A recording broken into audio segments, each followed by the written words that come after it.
नामापि ते च मधुरं मधुरं स्वरूपं कर्मापि ते च मधुरं मधुरा स्मृतिश्च बुद्धिं प्रबोधय प्रभो मधुबोधशक्तिं विद्यां प्रयच्छ परमां परिभावयामि।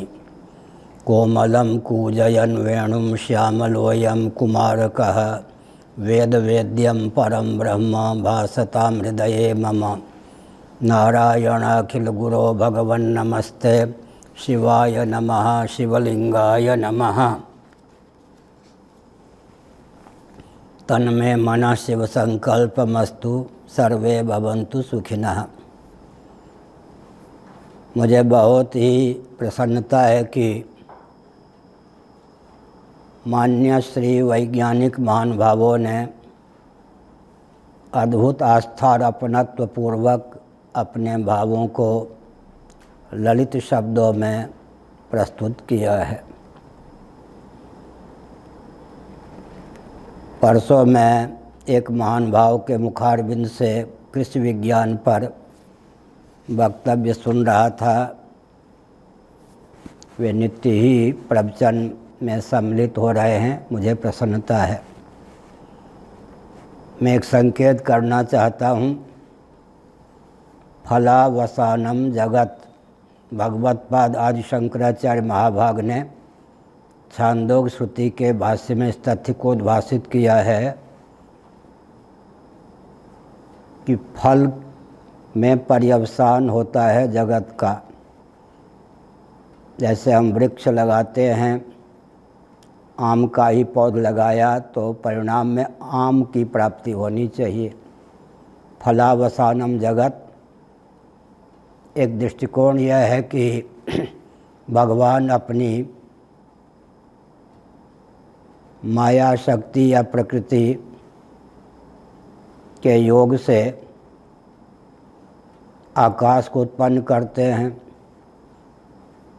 फिर वायु को उत्पन्न करते हैं, फिर अग्नि या तेज को उत्पन्न करते हैं, फिर तेज के बाद जल को उत्पन्न करते हैं, जल के बाद पृथ्वी को उत्पन्न करते हैं।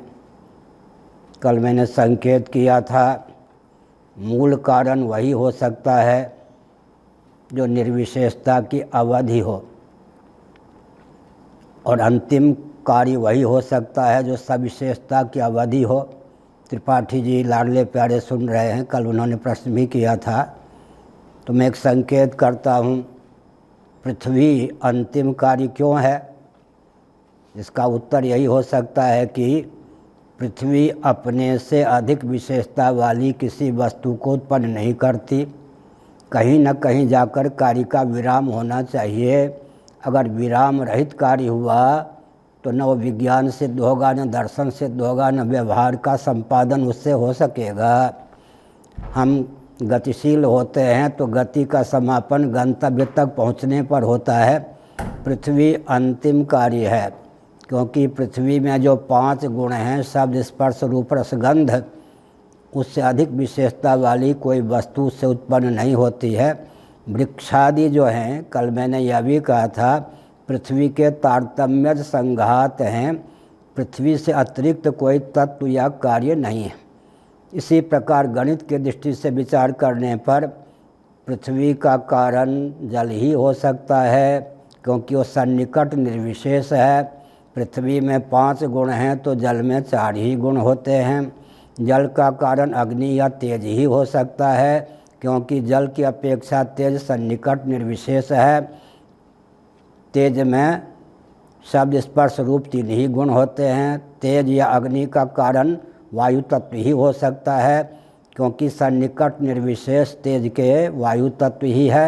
वायु में केवल शब्द स्पर्श 2 गुण होते हैं। वायु का कारण आकाश ही हो सकता है, क्योंकि वायु के सन्निकट निर्विशेष आकाश को ही हम मान सकते हैं।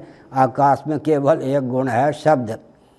अब गणित की दृष्टि से मैंने संकेत किया कि आकाश का कारण कौन हो सकता है? या तो 1 ऋण 1 1 - 1 = 0, जिसमें कोई गुण ना हो, निर्विशेषता की अवधि हो, वही आकाश का कारण हो सकता है। उसी को हमारे यहाँ निर्विशेषता की गुण निर्गुणता की अवधि का नाम है आत्मा, वो चेतन है। दूसरी प्रक्रिया कृषि विज्ञान के आधार पर है, उसको भी मैंने प्रस्तुत किया। दोनों में सामंजस्य भी हमने अपने ग्रंथों में साधा है। जैसे अंकुर इत्यादि का पर्यवसान बीज में हो जाता है, ठीक उसी प्रकार से आकाश का उद्गम स्थान वह है जिसमें शब्द की बीजावस्था है, जिसका नाम हम अव्यक्त कहते हैं। आगे हम संकेत करते हैं, कल कर भी चुके हैं, कि बीज से चना का, जौ का, मटर का मान लीजिए बीज है, उससे अंकुर उत्पन्न करने की क्षमता हम लुप्त कर दें, चाहे चने को भून करके या घुन के माध्यम से वो अंकुरोत्पादनी शक्ति का अपहरण कर ले, तो चने का बीज बीज नहीं कहा जाएगा, वो पृथ्वी के रूप में अपने उपादान के रूप में परिणत हो जाएगा। इसी प्रकार जगत को, आकाश आदि को उत्पन्न करने की क्षमता से विरहित जो अव्यक्त है, नेचर है या प्रकृति है, उसी का नाम हमारे यहाँ आत्मा है। तो अब तक मैंने यह कहा, निर्विशेषता की अवधि ही मूल कारण है और सविशेषता की अवधि ही अंतिम कार्य है। इस बीच में सन्निकट सविशेष का नाम कार्य है, सन्निकट निर्विशेष का नाम कारण है। इस परिभाषा को क्रियान्वित करने की आवश्यकता है। तो कुल 7 पदार्थों में ही संपूर्ण पदार्थों का अंतर्भाव हो जाता है, इसके बाहर कोई पदार्थ सिद्ध नहीं होते, हमने संकेत किया। कृषि विज्ञान की दृष्टि से मैंने इस विषय को उठाया।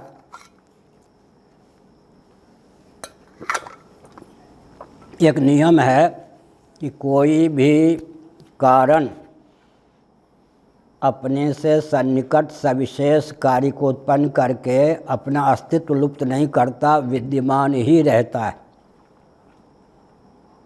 इसको समझने की आवश्यकता है। जैसे मिट्टी से घट उत्पन्न होता है, लेकिन मिट्टी का विलोप नहीं होता। इस दृष्टि से विचार करें तो प्रत्येक कार्य में कारण की विद्यमानता होती है। तो पृथ्वी चरम कार्य है, अंतिम कार्य है, विशेषता की अवधि है।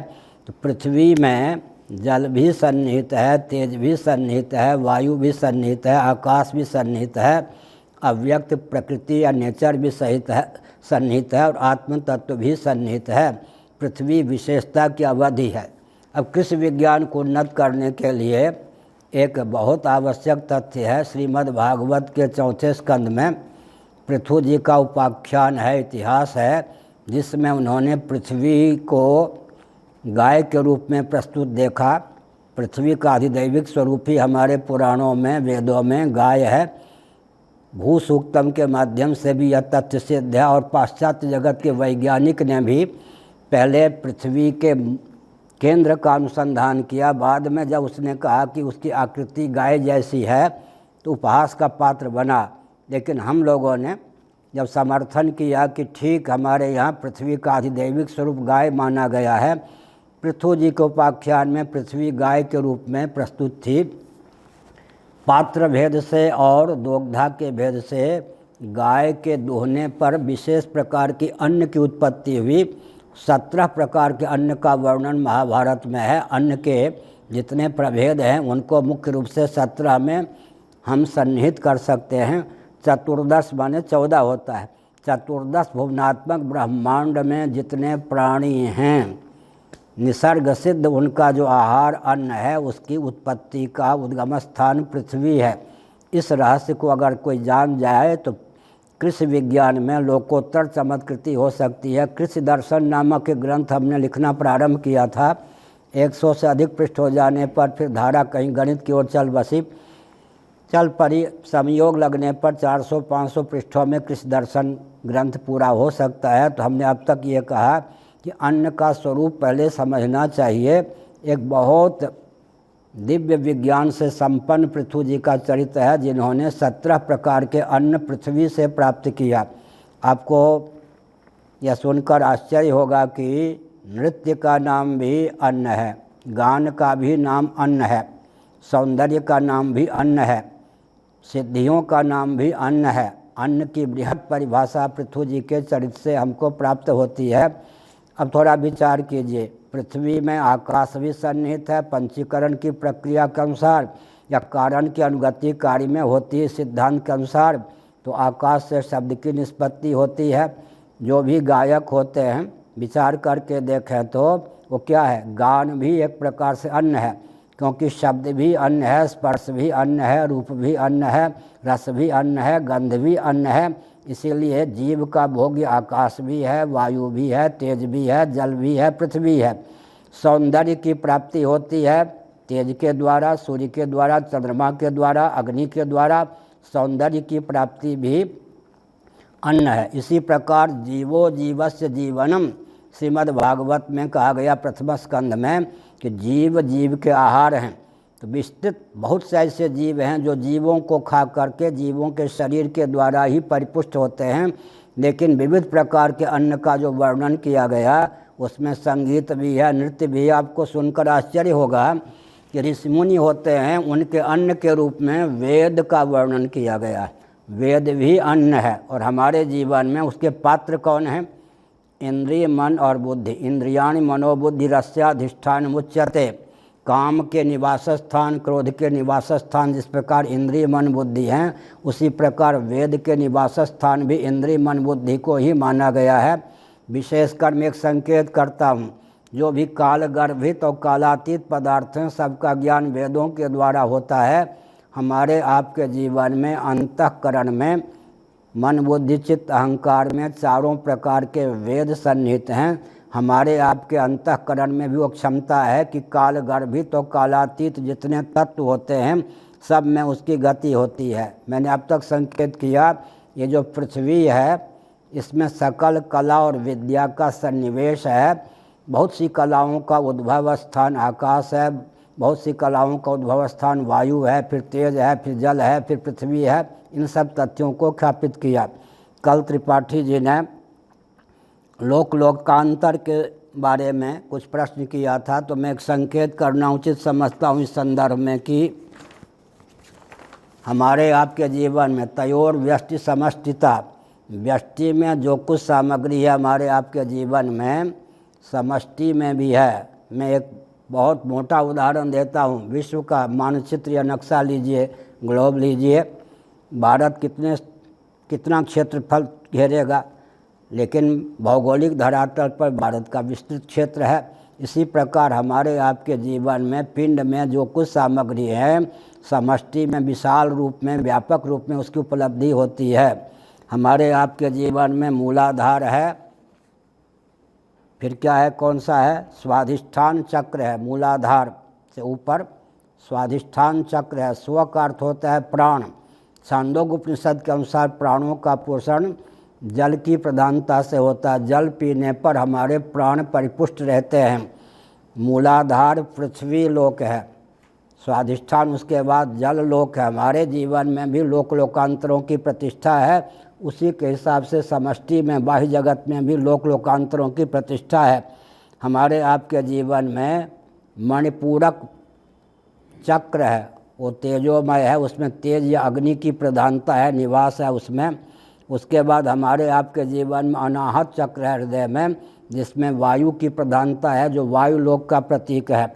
फिर विशुद्ध कंठकूप कहते हैं ना, यहाँ ये जो कंठकूप है विशुद्ध चक्र, इसमें आकाश की प्रतिष्ठा है। फिर ये भ्रिकुटी के मध्य में जिसको हम आज्ञा चक्र कहते हैं, इसमें अहम की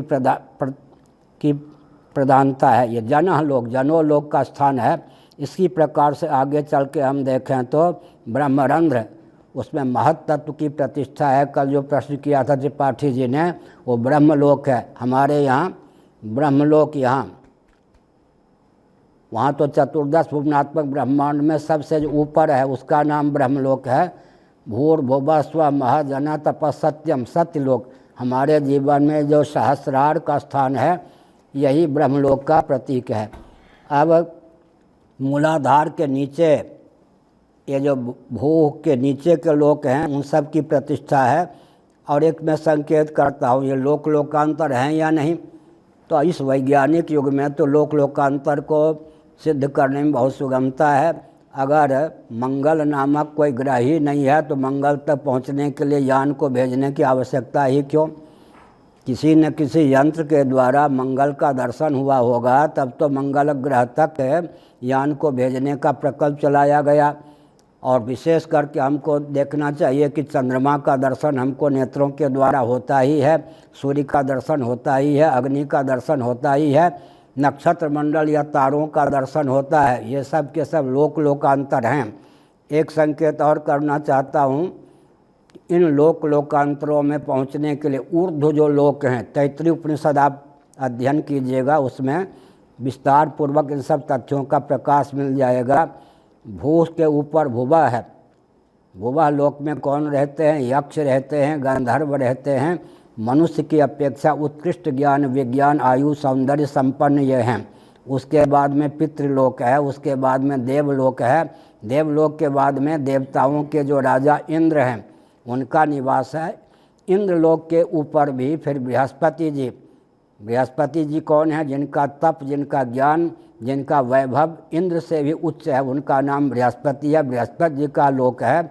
उसके बाद में विराट पुरुष का लोक है, उसके बाद में हिरण्यगर्भात्मक ब्रह्मा है।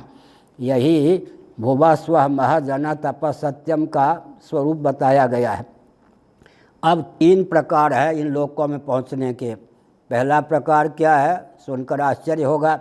जीवन काल में मनुष्य अपने अधिकार की सीमा में कर्म और उपासना का समुचित अनुष्ठान करे तो देह त्याग के बाद उसके जीवन में उस बल और वेग का आधान होता है जिससे वह अपने कर्म उपासना के स्तर से उन लोकों में किसी लोक में पहुंच सकता है। पुर्यष्टक सहित जीव कला का उत्क्रमण होता है। ये टेक्निकल या पारिभाषिक शब्द है। शरीर मुर्दा कब बन जाता है? सब कम बन जाता है। 8 चीज़ें जब शरीर को छोड़ देती हैं जीव कला के सहित, प्रारब्ध का क्षय हो जाने पर जिस जिस कर्म को का फल भोगने के लिए हमको यह शरीर प्राप्त हुआ है, उस कर्म का फल भोग लेने पर आयु की समाप्ति हो जाने पर जब जीव पुरिया 8 प्रकार की पुरियाँ हैं उनको लेकर इस शरीर को छोड़ देता है, चंपत हो जाता है, तब यह शरीर सब हो जाता है। कहीं सत्यवान के समान वह जीव पुर्यष्टक सहित पुनः शरीर में प्रविष्ट हो जाए तो सब शरीर भी फिर पूर्ववत काम करने लग जाता है।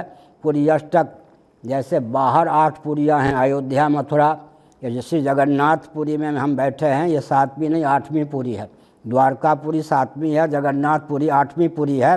बाहर भी 8 पुरियाँ हैं तो अंदर भी 8 पुरियाँ हैं।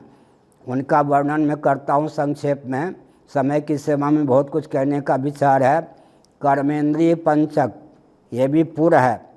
जीव जो है पुर्यष्टक सहित इस शरीर में प्रवेश करता है, शरीर को छोड़ता है।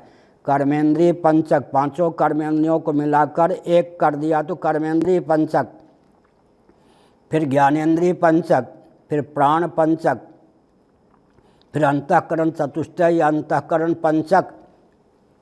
फिर एक उदाहरण देता हूँ। ये ताम्र धातु से विनिर्मित, कॉपर से विनिर्मित पात्र है। इसको मैं जहाँ जहाँ ले जाऊँगा, ऊपर नीचे अगल बगल, तो वो धातु जो है तांबा, उसकी गति होगी, क्योंकि यह ताम्र पात्र जो है ताम्र धातु के बिना न अपनी सत्ता सिद्ध कर सकती है। ताम्र धातु के द्वारा निर्मित जो ये धातु है, पात्र है, अपनी सत्ता भी सिद्ध नहीं कर सकता, न उपयोगिता। इसका मतलब जब तक ताम्र धातु कॉपर इसको साधे हुए है तभी तक इस पात्र की सत्ता और उपयोगिता है। जहाँ जहाँ मैं इस पात्र को ले जाऊँगा वहाँ स्वाभाविक रूप से क्या होगा? तांबे का गमन होगा ही। इसीलिए वेदांत प्रस्थान के अनुसार जिधर मैंने संकेत किया था, पंचभूतों को पकड़ लें तो सूक्ष्म शरीर भी पंचभूत के कार्य ही सिद्ध होते हैं। तो कर्मेंद्रिय पंचक, ज्ञानेंद्रिय पंचक, प्राण पंचक, अंतःकरण चतुष्टय अंतःकरण पंचक, उसके बाद तन्मात्र पंचक। तन्मात्र पंचक का अर्थ होता है पृथ्वी, जल, तेज, वायु, आकाश के सूक्ष्म रूप, जो कि उपादान कारण या मूल मैटर हैं, जिनके द्वारा कर्मेंद्रिय, ज्ञानेंद्रिय, अंतःकरण, प्राणों की संरचना होती है। कितने पूर्व हो गए? कर्मेंद्रिय पंचक, ज्ञानेंद्रिय पंचक, प्राण पंचक, अंतःकरण चतुष्टय अंतःकरण पंचक, तन्मात्र पंचक, 5 हो गए। अविद्या, काम और कर्म। अविद्या का नाम है कारण शरीर गाढ़ी नींद में जिसकी उपलब्धि होती है। जिसमें जाकर हमारा अंतःकरण भी समाहित हो जाता है और प्राण भी जिससे एकीभूत हो जाता है। मलिन सत्वगुण प्रधाना प्रकृति, जिसको कारण शरीर कहते हैं सुषुप्ति में। तो हमने एक संकेत किया, अविद्या और काम और कर्म। काम और कर्म, काम माने इच्छा, और कर्म का सन्निवेश हमारे किस में है? सूक्ष्म शरीर में ही है। और अज्ञान का सन्निवेश सूक्ष्म शरीर में भी है, जब हम अज्ञा कहते हैं। लेकिन गाढ़ी नींद में अज्ञान में ही जाकर अंतःकरण का भी विलय हो जाता है, तो इसी का नाम पुर्यष्टक हो गया। फिर से सुनिए, कर्मेंद्रिय पंचक, ज्ञानेंद्रिय पंचक, प्राण पंचक, अंतःकरण चतुष्टय, अंतःकरण पंचक, तन्मात्र पंचक, अविद्या, काम और कर्म। दो शब्दों में अगर हम कहना चाहें तो सूक्ष्म और कारण शरीर इसको कहते हैं। इन दोनों को लेकर, इन दोनों के माध्यम से अभिव्यक्त जो चेतन जीव है संपत हो जाता है, तभी शरीर का नाम सब हो जाता है। और जिस शरीर को ये पुर्यष्टक छू लेते हैं, जीव कला सहित पुर्यष्टक का जिस शरीर के साथ योग हो जाता है, उसी शरीर को हम जीवित शरीर कहते हैं। तो ये विज्ञान हुआ। तो लोकांतरों की दृष्टि से मैंने कहा। कल त्रिपाठी जी ने पूछा था कि श्रीमद् भागवत में सप्तद्वीप का वर्णन है, इस पर भी मैं 2-4 वाक्य कहना उचित समझता हूँ। मैंने जो विषय उठाया था, आज हम ब्रह्मलोक जा सकते हैं या नहीं। ऊपर के जो लोक हैं, मंगल ग्रह आदि की बात तो मैं कर रहा हूँ, ऊपर के ही हैं। ऊपर के लोक में जाने की 3 विधा है। कौन सा विधा आपको हो, कौन सी विधा आपको पसंद है, उस पर विचार कीजिए। पहली विधा ये है कि जिस लोक तक पहुँचने के लिए पुर्यष्टक से जीव कला जिस लोक में पहुंचने की क्षमता रखती है, उसी तरह का शरीर उसको प्राप्त होता है। तब उस शरीर के द्वारा पुर्यष्टक से जीव कला उस लोक में जाने में समर्थ होती है। मैं बहुत बड़ा उदाहरण दे रहा हूं जिससे आप सुगमतापूर्वक समझ जाएं। कोटि कोटि यांत्रिक मांत्रिक तांत्रिक विधाओं का आलंबन लेकर भी कोटि कोटि कल्प में भी कोई इस स्थूल शरीर को स्वप्न जगत में पहुंचाने में समर्थ नहीं है। क्या है? क्या यहाँ के जितने सगे संबंधी भवन इत्यादि हैं, किसी की पहुँच स्वप्न जगत में नहीं है। जैसे इस शरीर को किसी भी प्रकार से स्वप्न जगत में हम नहीं पहुँचा सकते, अर्थात इस शरीर से स्वप्न का दर्शन नहीं हो सकता। एक विधा ये है। उसी प्रकार से जीव मर्त्यलोक का जो उसे शरीर प्राप्त है, उस शरीर से ऊर्ध्वलोकों में गमन नहीं कर सकता। लेकिन ऊर्ध्वलोक में गमन जीव का कैसे होगा? तो जीवन काल में उस लोक को प्राप्त करने के लिए हमारे वैदिक वाङ्मय में जिस प्रकार के कर्म का, जिस प्रकार की उपासना का वर्णन है, दोनों का समुचित अनुष्ठान अगर उसने किया तो उसके पुर्यष्टक में ऐसी क्षमता प्राप्त होती है जिसके बल पर जीव कला देह त्याग करने के बाद उस लोक में जाने में समर्थ होती है। उदाहरण के लिए हम एक संकेत करते हैं, कोई कार से जीप से आप यात्रा करते रहें तो जहाँ प्रतिबंधित हो यात्रा वहाँ पर जाकर आपको रोक दिया जाएगा। तो कर्म उपासना के बल पर पुर्यष्टक से जीव कला में जितना बल और वेग प्राप्त होता है, उतने बल और वेग के बल पर अमुक लोग जा कर के फिर उसकी गति कुंठित हो जाती है, अवरुद्ध हो जाती है, देवदूत रोक देते, आगे नहीं जा सकते। हमने एक संकेत किया। क्या संकेत किया? भू के बाद भुवा स्व महाजना तप सत्यम। ये लोकों का क्रम है, क्रम से ऊपर के लोक हैं ये। लेकिन जिस जीव में कर्म और उपासना की जितनी क्षमता है, उस क्षमता के आधार पर देह त्याग के बाद पुर्यष्टक से जीव कला में उतने ही दूर तक उड़ने की, गमन करने की, ऊर्ध्वलोक में गमन करने की क्षमता होती है। मैं बृहदारण्यक उपनिषद का उदाहरण देता हूँ। भगवत कृपा से श्रावण भाद्र जो बीता उसमें 2 महीने तक 2 घंटे नित्य शांकर भाष्य के आधार पर ब्रह्मा जी के लोक का शरीर का ही हमने वर्णन किया 60 दिनों में। और उससे पहले वर्ष में भी केवल ब्रह्मा जी के लोक का वर्णन हमारे यहाँ 120 या कितने घंटों में भगवान ने हमारे मुख से करवाया। अद्भुत ज्ञान विज्ञान है।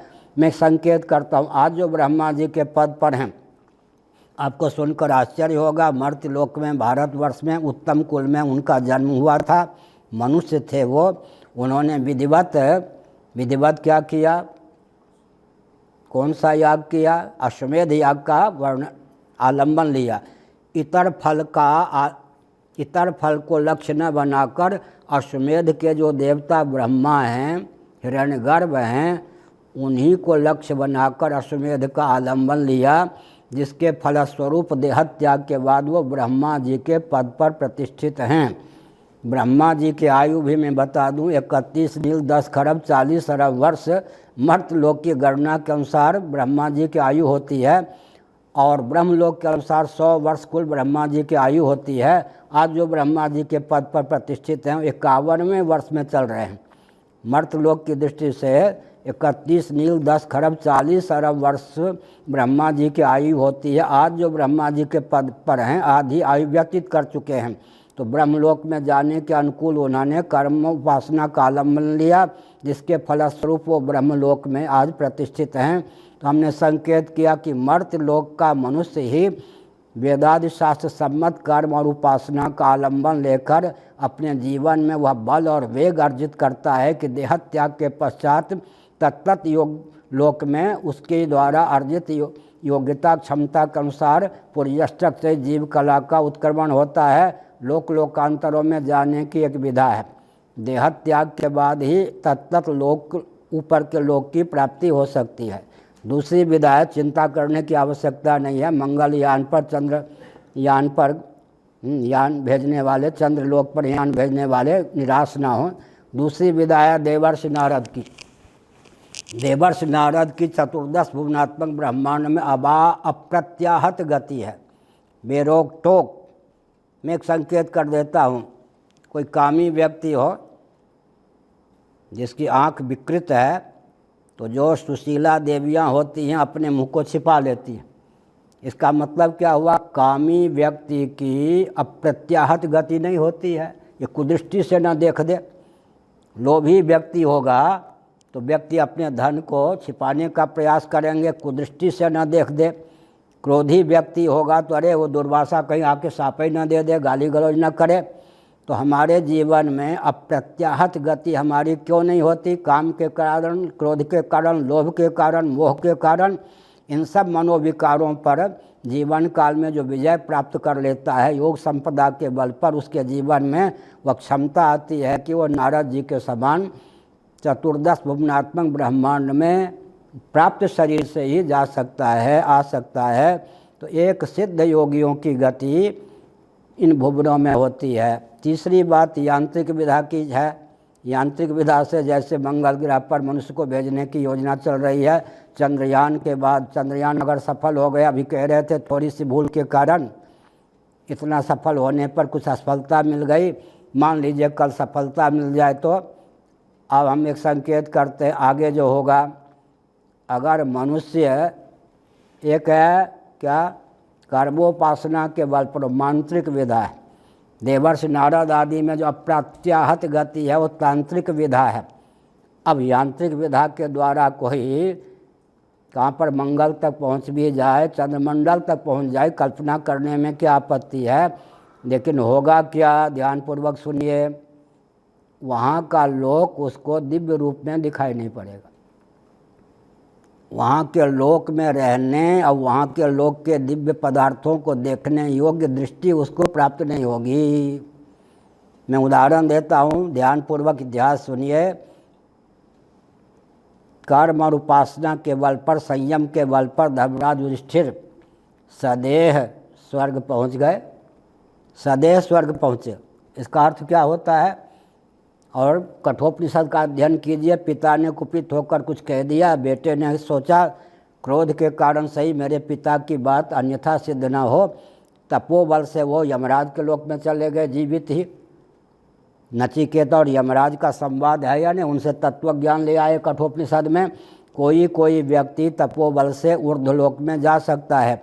धर्मराज युधिष्ठिर मर्त्यलोक के शरीर से ही कहाँ पहुँच गए? स्वर्ग में। लेकिन देवताओं ने क्या अनुनय विनय किया, सुनकर आपको आश्चर्य होगा। मर्त्यलोक की गतिमति के आधार पर इस स्वर्गलोक के वैभव का, सुख का आप यथेच्छ उपभोग नहीं कर सकते।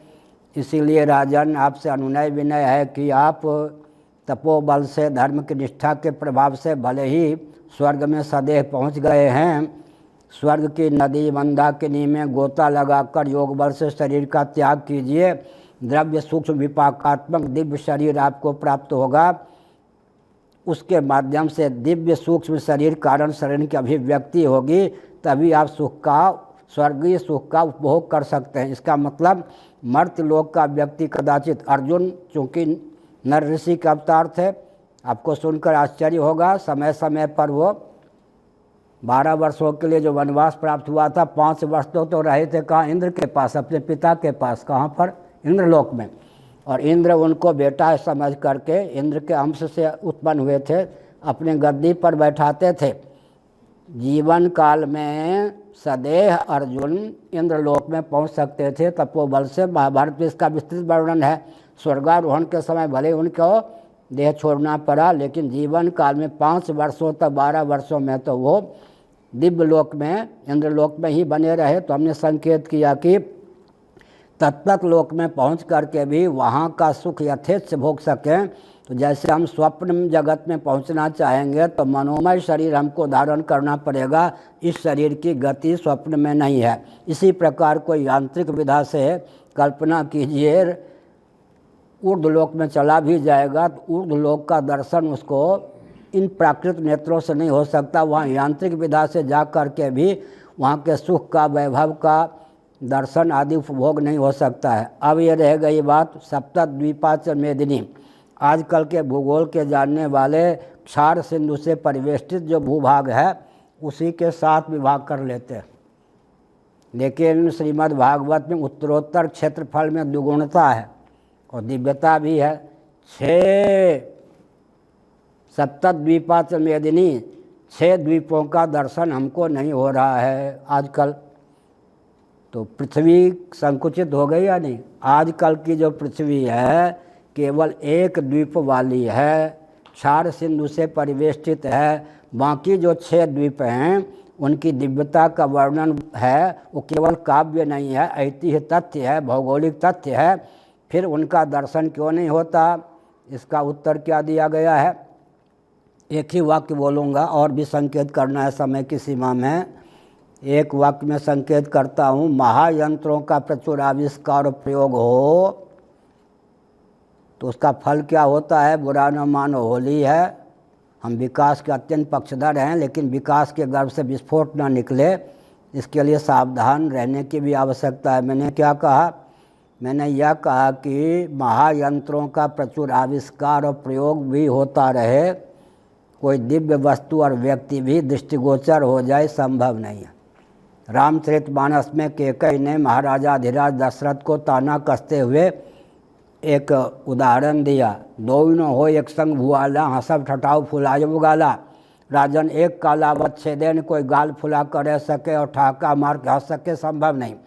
ठहाका मार के हंसेगा तो गाल फुला के नहीं रह सकता, गाल फुला के रहेगा तो ठहाका मार के हंस नहीं सकता है। इसी प्रकार हमने एक संकेत किया। क्या संकेत किया? कि 7 द्वीपों वाली जो पृथ्वी है उनमें 6 द्वीप लुप्त हो चुके, माने हमारे जीवन में वो क्षमता नहीं है जिसके बल पर वो दृष्टि हमको प्राप्त नहीं है, उतना तप प्राप्त नहीं है कि हम बाकी 6 द्वीपों को देख सकें या उसके आनंद का अनुभव कर सकें। एक उदाहरण देता हूँ, आप सुगमतापूर्वक समझ जाएंगे। करहु कल्प भर राज, रामचरितमानस तो सामान्य व्यक्ति हिंदी वाले भी जानते हैं। विभीषण को सीता जी का वरदान प्राप्त है, हनुमान जी को तो चिरंजीव का प्राप्त है वरदान। भगवान ने भी कहा करहु कल्प भर राज। आज श्रीलंका है ना, लंका हमको दृष्टिगोचर है क्या? तो लंका के राजा हमको विभीषण देखते हैं क्या? पहले के भंडार नायक और कौन कौन अब कौन है, इसका मतलब क्या है? लेकिन महाभारत में सहदेव जी जब दक्षिण विजय के लिए जा रहे थे, महाभारत में माने कलयुग के प्रारंभ में के अंत में सहदेव जी गए तो विभीषण जिस राज्य में राज्य कर रहे थे लंका गए। उसके द्वार पर जाकर उन्होंने दूत को भेजा कि यहाँ के राजा विभीषण या तो हार माने, भेंट लेकर आवें या युद्ध करें युद्ध में हमको जीत लें कोई बात नहीं, अगर हम जीत लिए तब। विभीषण जी ने सोचा कि मैं राम जी के सामने का व्यक्ति हूँ, लंका विजय में मेरा हाथ रहा है, अगर आजकल के इस बाल गोपाल सहदेव को मैंने युद्ध में जीत लिया तो मेरा कोई पराक्रम नहीं माना जाएगा, हार गया तो उपहास का पात्र बनूंगा। अब क्या करूं, युद्ध करूं या भेंट लेकर जाऊं? फिर सोचा मेरे राम जी ही कृष्ण बन के आए हैं, उनके अनुग्रह से ये लोग अभी पनप रहे हैं, तो अच्छा है हार मान लूं और बिना युद्ध के ही भेंट लेकर जाऊं। इसका मतलब विभीषण का दर्शन सहदेव को हुआ, श्रीलंका का दर्शन भी सहदेव को हुआ, हम लोगों को नहीं हो रहा है। तो बहुत से ऐसे लोक भी हैं, पदार्थ भी हैं जिनका ये विद्यमानता होने पर भी महायांत्रिक युग में हम लोगों की दृष्टि में क्षमता नहीं है, भौगोलिक धरातल पर उनकी विद्यमानता होने पर भी हम उनका दर्शन कर सकें। अब 5-7 मिनट की सीमा में हम एक संकेत करते हैं। हमने कहा था कि विज्ञान को दिशाहीन होने से बचाने के लिए क्या क्या सावधानी बरतने की आवश्यकता है, उसमें हमने 2 बातें मुख्य रूप से कहीं। सृष्टि संरचना के प्रयोजन का जिसको ज्ञान नहीं होगा वो विज्ञान को दिशाहीन होने से बचा नहीं सकता, और जीवों की प्रवृत्ति निवृत्ति का जो नियामक है उसका ज्ञान नहीं होगा। दोनों में सामंजस्य है। सृष्टि की संरचना का जो वास्तविक उद्देश्य है, जीवों की चाह का भी वास्तविक उद्देश्य उसी की प्राप्ति है। तो हमने संकेत किया कि अभी क्या है, हम भौतिकता के पक्षधर हैं और भी बहुत से यंत्र आदि का आविष्कार करते रहें, लेकिन एक संकेत करना आवश्यक है जिस पर ध्यान केंद्रित किए बिना जीवन दिशाहीन होने से बच सके, यह कह पाना कठिन है।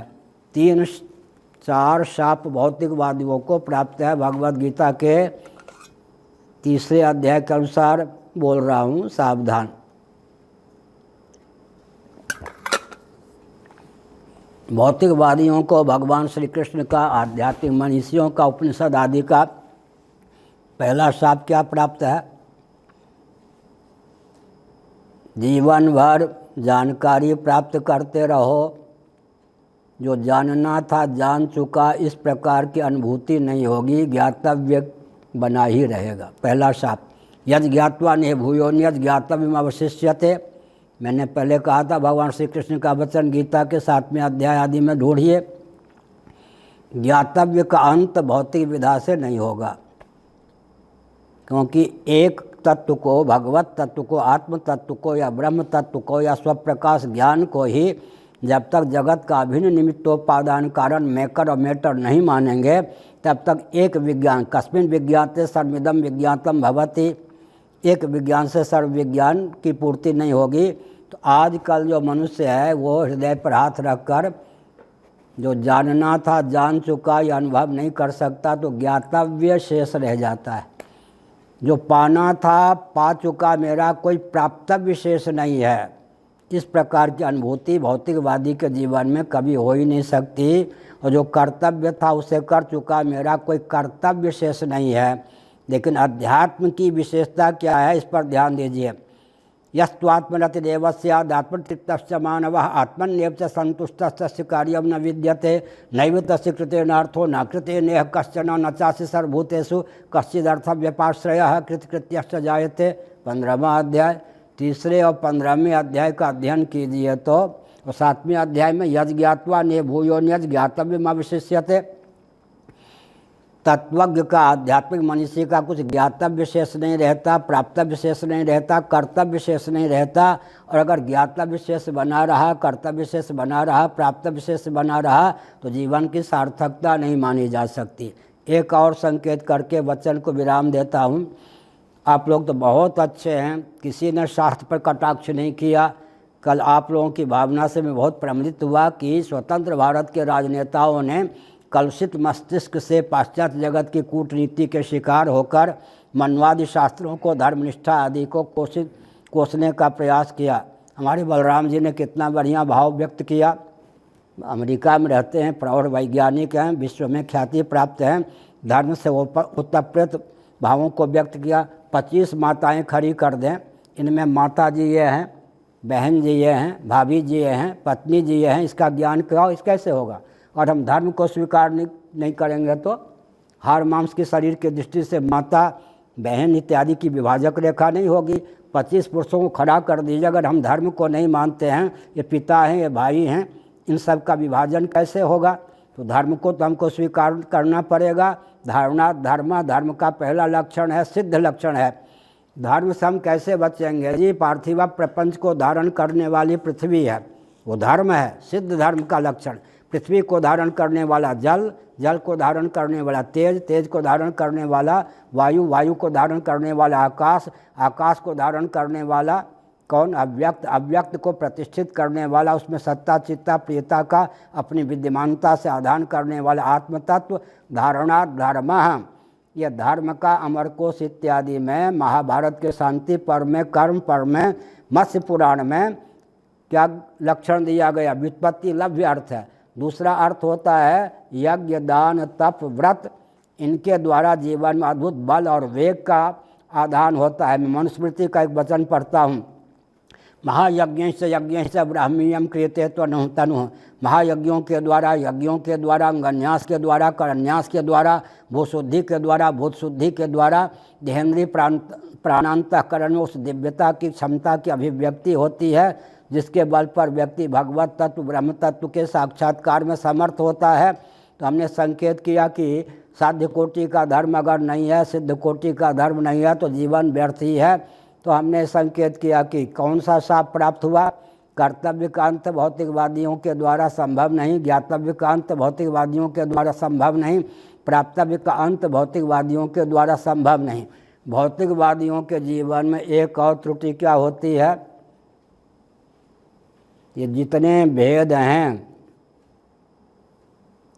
समस्त भेदों का सदुपयोग करता हुआ व्यक्ति निर्भेद परमात्मा तक पहुंच सके, अध्यात्म का आलंबन लिए बिना यह संभव नहीं। वर्ण व्यवस्था, आश्रम व्यवस्था को जो कोसने वाले हैं, मैं अभी अर्थशास्त्र पर बोलना नहीं चाहता, वर्णम व्यवस्था, आश्रम व्यवस्था को माने बिना आर्थिक विपन्नता और विषमता बनी ही रहेगी विश्व में। इस पर कभी संयोग साधने पर मैं बोलूँगा अर्थशास्त्र पर, अभी केवल संकेत करता हूँ। हमारे ऊपर क्या कोई आक्षेप करेगा? शास्त्रों के ऊपर पूर्व पक्ष क्या स्थापित करेगा? महाभारत का एक वचन मैं उद्धृत करता हूँ, पंचभूत शरीराणाम सर्वेषां सदृशात्मनाम लोक धर्मे च विशेष करुणम कृतम यथैकत्वम पुनर्यांति प्राणस्तत्व दर्शना। बहुत अच्छा उदाहरण पूर्व पक्ष ले लीजिए। अरे भाई, 5 भौतिक शरीर हमारे तुम्हारे सबके हैं, आत्मा की दृष्टि से भी एकत्व है, शरीर की दृष्टि से एकत्व है, फिर ये ब्राह्मण, ये क्षत्रिय, ये वैश्य, क्या बला है भाई? उपद्रव है, नहीं तो और क्या है? इससे अधिक पूर्व पक्ष क्या हो सकता है? स्वयं पूर्व पक्ष हमारे ऋषियों ने प्रस्तुत किया, पंचभूत शरीराणाम सर्वेषां सदृशात्मनाम लोक धर्मे च विशेष करुणम कृतम यथैकत्वम पुनर्यांति प्राणस्तत्र विस्तरः। इसका उत्तर सुनिए। इसका उत्तर ये है, प्रकृति प्रदत्त जितने भेद हैं त्रिपाठी जी, वो व्यवहार के साधक हैं या बाधक? हथेली 1 है, उंगलियां 5 हैं, अगर यूँ हो जाए तो पृथ्वी, जल, तेज, वायु, आकाश, आम, अमरूद, प्रकृति प्रदत्त जितने भेद हैं वो व्यवहार के साधक हैं। इन सब को मिटा देने का अर्थ है महाप्रलय की अवस्था। महाप्रलय में क्या होगा? ब्रह्म भावापत्ति होने पर भी कृतार्थता नहीं होगी। सृष्टि की संरचना ना हो, भेद का आलम्बन लिए बिना अभेद तक पहुंच नहीं सकते। उपाय सोबत आराया गौड़पादाचार्य जी ने कहा, सृष्टि का आलम्बन लेकर ही सृष्टि का अतिक्रमण हो सकता है। इन भेदों की रचना, ये ब्राह्मण इत्यादि इस भेदों की रचना क्यों की गई? सकल भेद भूमियों का सदुपयोग करता हुआ व्यक्ति निर्भेद परमात्मा तक पहुंच सके। शास्त्र सम्मत जो भेद है, फिर से सुनिए, भगवान शंकराचार्य ने अपने भाष्य में लिखा है, अगर कोई शास्त्र सम्मत भेद को स्वीकार नहीं करता, उसके जीवन में 2 अयोग्यता बनी रहेगी। वो भेद का सदुपयोग न करने के कारण भेद का सदुपयोग नहीं कर सकता, निर्भेद परमात्मा तक पहुंच नहीं सकता। कांटे से कांटा निकलता है।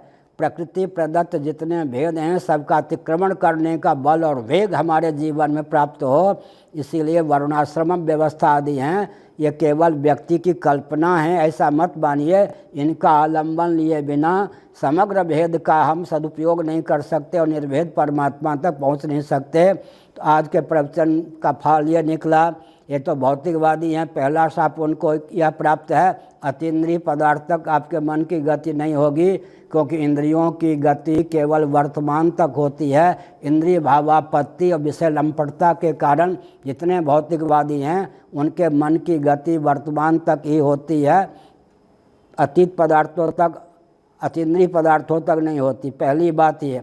और जो केवल वर्तमान को ध्यान में रखकर विकास को परिभाषित करेंगे, क्रियान्वित करेंगे, उसके गर्भ से विस्फोट निकलेगा, जैसे कि आजकल निकल रहा है। दूसरे कर्तव्य का अंत नहीं होगा, भौतिक विधा से ज्ञातव्य का अंत नहीं होगा, प्राप्तव्य का अंत नहीं होगा। उसके बाद क्या है, उसके बाद मैंने कहा भेद का सदुपयोग भौतिकवादी नहीं कर सकते, और भेद समग्र भेद विधियों का सदुपयोग करते हुए निर्भेद परमात्मा तक नहीं पहुंच सकते। अंत में ये भौतिकवादी अध्यात्मवादी विभाजक रेखा ही नहीं बनती है। भौतिकवादी किसको कहेंगे जी? 5 भूतों का ही जिनको ज्ञान नहीं है उनको भौतिकवादी कहेंगे। अध्यात्म क्या कहते हैं जी? हाथी के पाँव में सबका पाँव। अध्यात्म को अपना लिया सांगोपांग गीता आदि के अनुसार, तो कुछ जानना शेष रहेगा क्या? कुछ करना शेष रहेगा क्या? भौतिकवाद पृथक से सिद्धि नहीं होता। पंचभूतों की रचना भी तो भौतिकवादियों को नहीं मालूम है। आकाश का अस्तित्व है तो किस प्रकार है, ये भी तो ज्ञान आजकल भौतिकवादियों को नहीं है। अध्यात्म को पूरा हम स्वीकार कर लेते हैं तो उसी में विद्या भी है, कला भी है, सब कुछ है। भौतिक का मतलब पंचभूत भी है, उसके कार्य भी सब हैं, 84 लाख योनियाँ हैं, सब प्रकार के प्राणी हैं, पदार्थ हैं। अध्यात्म के गर्भ में तो सब कुछ है। भौतिकवाद पृथक से होता नहीं। जब भौतिकवाद हम पृथक से कहते हैं तो फिर उन्माद छा जाता है। तो भौतिकवादियों को कितने शाप प्राप्त हैं? कर्तव्य का अंत नहीं, प्राप्तव्य का अंत नहीं, ज्ञातव्य का अंत नहीं, और वर्तमान के अतिरिक्त अतीन्द्रिय पदार्थ में गति नहीं, भेदों का सदुपयोग नहीं, निर्भेद परमात्मा तक पहुँच नहीं सकते। अतः अध्यात्मवाद का अंतर्गत ही भौतिकवाद है। तो आज के प्रवचन का सार ये हुआ, दर्शन, विज्ञान और व्यवहार, श्रुति, युक्ति, अनुभूति, तीनों में सामंजस्य साध करके हम चलेंगे तो बहुत अच्छा काम होगा। मोटी भाषा में बहुत महत्वपूर्ण चीज़ है। रामचरितमानस के अनुसार 2 वाक्य कहकर मैं वचन को विराम देता हूँ। नीति, प्रीति, स्वार्थ और परमार्थ में सामंजस्य साध कर जीवन सार्थक होता है। नीति, प्रीति, सब में साधने की, सामान्य साधने की क्षमता नहीं। नीति को पालने वाले कर्कश हो जाते हैं, प्राय सबसे भिड़ते रहते हैं नीति के नाम पर। और प्रीति को पालने वाले एक दिल के टुकड़े 1000 हुए, कोई यहाँ गिरा कोई वहाँ गिरा।